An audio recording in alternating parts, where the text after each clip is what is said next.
Syekh Dr. Sa'ad Said dari Mesir. Masya Allah, beliau ahli pakar di bidang ruqyah syar'iyah secara mendetail dan bukunya banyak. Untuk kita para dokter di Indonesia, seluruh Indonesia, terutama yang bergerak di rumah sakit syariah.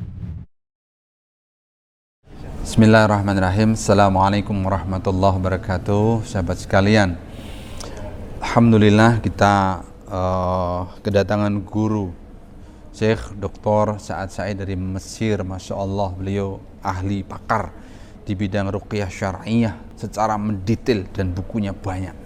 Kita dengarkan nasihat beliau untuk kita para dokter di Indonesia, seluruh Indonesia, terutama yang bergerak di rumah sakit syariah.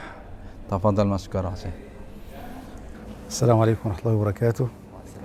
معكم دكتور سعد سعيد أحمد عبده من مصر، دكتوراه في العقيدة والفلسفة، الماجستير عن الحسد والدكتوراه عن السحر، ومحاضر دولي عن الأمراض الروحية وعلاجها. ما شاء الله. Bismillah. Assalamualaikum warahmatullahi wabarakatuh. Bersama kita Dr. Sa'ad Said Ahmad Abduh, berasal dari Buhairah, Mesir. Beliau adalah seorang dokter akidah falsafah dan juga menulis tesis S2-nya dengan judul Al-Hasad bidarajah dengan nilai mumtaz, dan juga disertasi doktoral tentang maradus sihar atau penyakit sihir juga dengan nilai yang mumtaz. Dan beliau juga merupakan muhadir atau narasumber tentang ar-ruqyatus syar'iyyah internasional. بالنسبة لقضية الرقية وعلاقتها بالطب، هناك خلط كثير أو كبير بين كثير من الناس. Banyak sekali hubungan antara praktek ruqyah syar'iyyah dengan ilmu kedokteran, yang mana hal ini perlu diketahui oleh banyak orang. ولو أننا نظرنا من وجهة نظر شرعية وطبية لعلمنا أن السحر والحسد والمس هي أمراض كبقية الأمراض. Jikalau kita teliti lebih dalam, ternyata penyakit hasad, sihir, juga gangguan jin secara umum itu berkaitan erat dengan penyakit yang juga kita kenal di penyakit medis.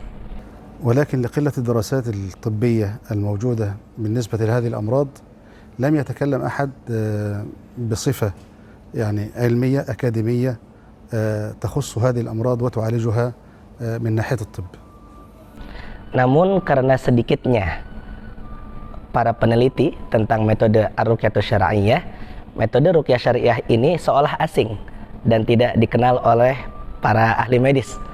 Padahal yang demikian sangat bermanfaat jikalau kita gabungkan keduanya, insya Allah akan melahirkan kesembuhan.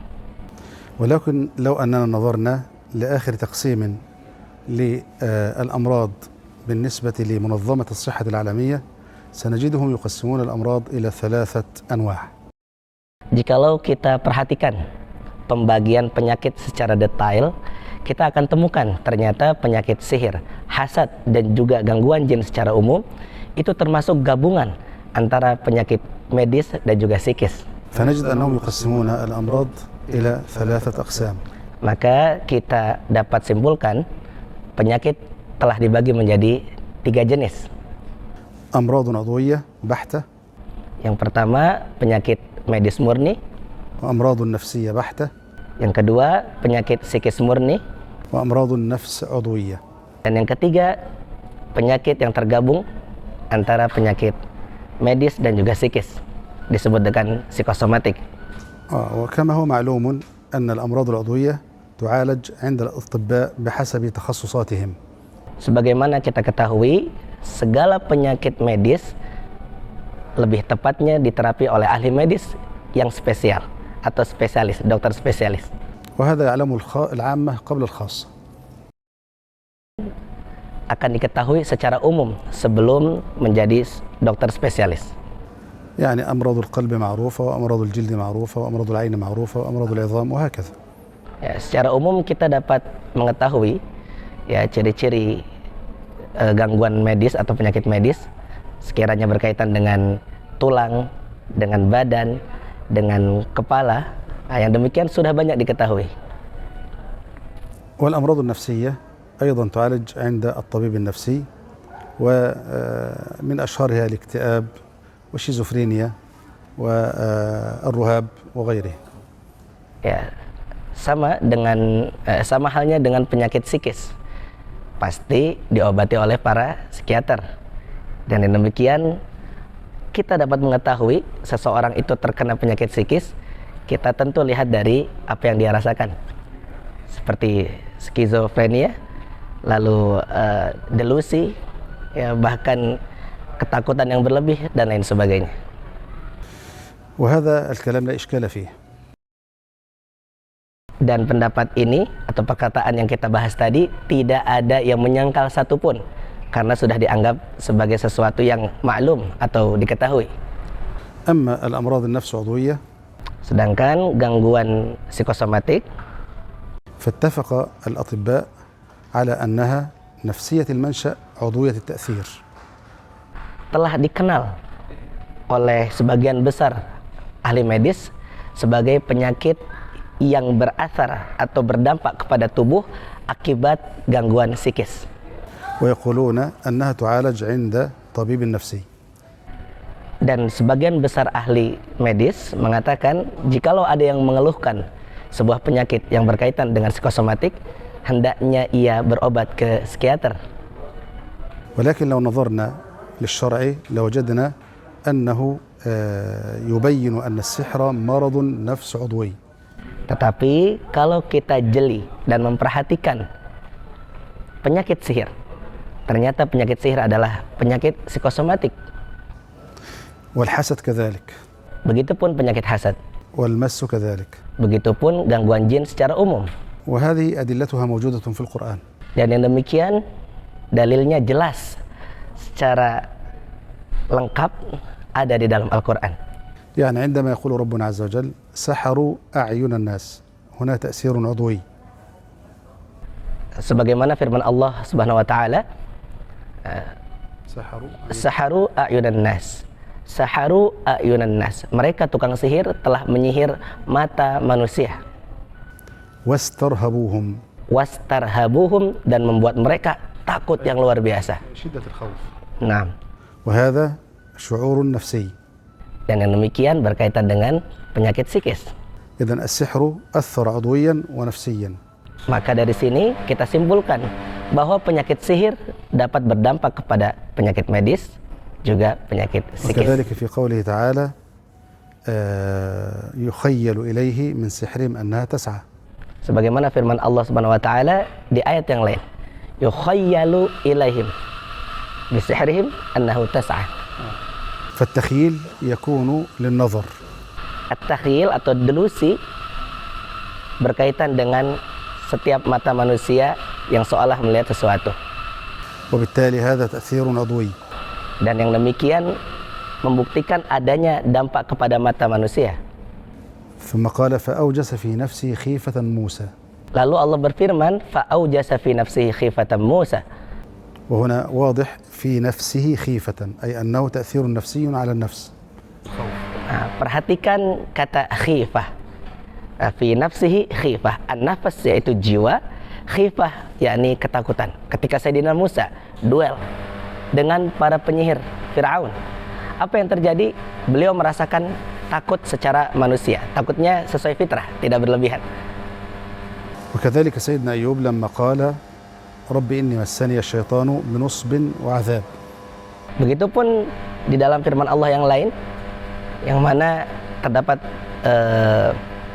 pembahasan di dalamnya tentang Sayyidina Ayub ketika terserang gangguan jin yang menyerang tubuhnya. فبنصب أي بمرض عضوي. Qala rabbi إني inni massayna syaitan. Beliau mengadu kepada Allah, ya Allah, aku ini dirasuki setan. بنصب. Binusbin wa azab. والنصب يكون عبارة عن تأثير عضوي. Ayuan. Binusbin yang dimaksud di sini adalah penyakit yang menyerang fisik. وعذاب Wa azab. نفسي. Wa azab ta'thirun nafs. Dia menyerang jiwanya. وكان سيدنا أيوب محسود.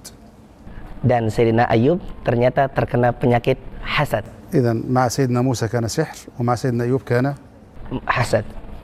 Maka dari situ kita bisa lihat apa yang terjadi kepada Sayyidina Musa yaitu penyakit sihir, dan apa yang terjadi kepada Sayyidina Ayub adalah penyakit fisik. إذن تأثير الحسد والسحر يكون تأثيرا عظيما.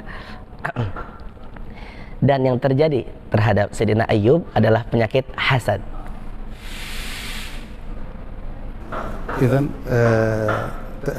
التأثير يكون عضويا ونفسيا بالنسبة للحسد وبالنسبة للسحر. Lagi-lagi saya tekankan yang demikian dapat berpengaruh kepada jasmani seseorang juga psikis seseorang. ومن خلال دراستنا للحسد والسحر وجدنا أيضا أن أعراضهما أعراض عضوية ونفسية. Sebagaimana kita pelajari, kita teliti lebih dalam, ternyata segala apa yang dirasakan oleh orang-orang yang terserang sihir dan hasad itu menyerang kedua sisi yang sudah kita sebutkan, yaitu fisik dan psikis.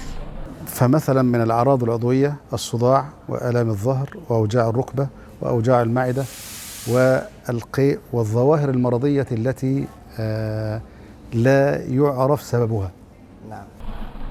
Sebagaimana contoh, ada keluhan-keluhan yang biasa dikeluhkan oleh pasien berkaitan dengan penyakit fisik, namun tidak diketahui sebabnya. Semisal pusing yang tidak ada sebabnya, sakit di dada, di lambung, di kaki, namun setelah dilacak tidak dapat ditemukan, tapi dirasakan di dalam jasad pasien tersebut. وهناك أمراض أو أعراض نفسية. Adapun dampak yang berkaitan dengan gangguan psikis, كالاكتئاب والخوف والرهاب والانطواء. Ya, sebagaimana yang sudah disebutkan di awal tadi, penyakit-penyakit yang berkaitan dengan psikis, skizofrenia, ya, delusi, dan lain sebagainya. ولكن بالنسبة للأطباء سيقولون كيف نميز بين ما هو طبي بحت وما هو سحر وحسد وعين. Namun di dalam dunia kedokteran tentu kita harus menegakkan yang mana sebetulnya penyakit yang murni medis atau yang ada di dalamnya sihir atau hasad. أعطيك قاعدة من السهل أن تطبقها لتصل إلى ما تريد. Saya memberikan kaidah mudah atau rumus bagaimana cara mengenali kalau yang terjadi kepada seseorang adalah penyakit hasad atau sihir. الطب التقليدي مبني على قاعدة السببية. Kaidah dalam menegakkan ilmu medis adalah dengan melihat sebab dan akibat.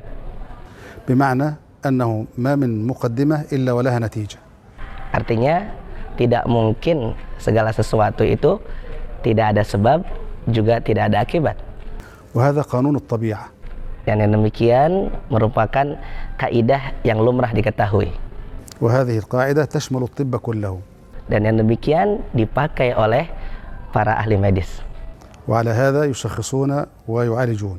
Dan dengan itu pun para ahli medis melakukan diagnosa. ولكن رغم اعترافهم بقانون الطبيعة هذا ورغم نقلهم له من الغرب إلا أنهم لم ينقلوا الباقي. Jikalau para ahli medis bersikukuh memegang prinsip tersebut, maka yang demikian tidak akan menemukan atau tidak akan ketemu dengan cara diagnosa untuk melihat seseorang ini terganggu gangguan medis atau non medis. فالذي قال بالفيزيكس أو الطبيعة قال أن هناك ميتافيزيكس. Nah, maka ada yang mengatakan hal yang demikian adalah gangguan metafisik. فنقلنا نحن الفيزيكس ولم ننقل الميتافيزيكس. Kita akan membahas tentang fisik bukan metafisik. طيب ما الفرق بين الطبيعة وما وراء الطبيعة؟ Apa perbedaan antara tabi'ah, apa bahasa mudahnya, ما الفرق بين اسال السؤال ما الفرق بين الطبيعه وما وراء الطبيعه؟ ما الفرق بين الفيزيكس والميتافيزيكس؟ Iya. Apa perbedaan antara fisik dan metafisik? هذا الفرق يتضح بالامثله التاليه. Yang demikian dapat sangat jelas kita bedakan dengan permisalan yang akan saya sebutkan. بالنسبه للطبيعه كما قلنا يحكمها قانون السببيه. Sebagaimana kita sampaikan sebelumnya, yang namanya gangguan fisik sudah disepakati oleh konon, oleh aturan yang diketahui.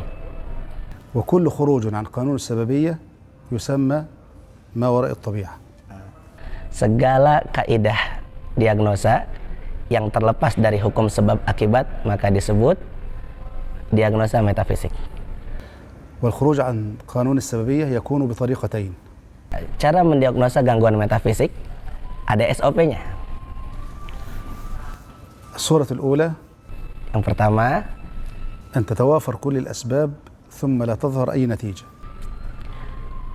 nampak sebabnya tapi tidak ada hasilnya. فمثلا سيدنا إبراهيم Contoh, Sayyidina Ibrahim أشعلت له النار شديدة dimasukkan ke dalam api yang menyala-nyala, ثم ألقي فيها. ya, sehingga masuk ke dalamnya.